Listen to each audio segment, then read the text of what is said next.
La campagna a sostegno del piccolo Giovanni, affetto da una malattia rarissima che impedisce la crescita della sua gamba destra, è anche sui nostri siti internet. L'intervento chirurgico grazie al quale il nostro Gio potrà stare meglio e camminare, giocare come i suoi coetanei, è possibile solo in uno dei pochi centri specializzati al mondo, negli Stati Uniti, ma è molto costoso.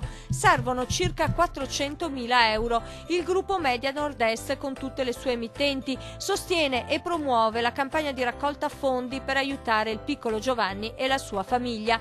Oggi siamo a quota 162.000 euro e per le donazioni trovate l'IBAN del conto corrente intestato a Erika Molinarolo, la mamma coraggio del piccolo Gio, nei nostri siti. Nella grafica potete vedere le coordinate bancarie e la causale dovrà essere "Diamo il meglio a Giovanni". Dei telespettatori ci hanno segnalato che alcuni bonifici sono tornati indietro. Vi chiediamo di verificare bene l'IBAN da utilizzare consultando proprio la finestra dedicata alla campagna per Gio presente nei nostri siti internet.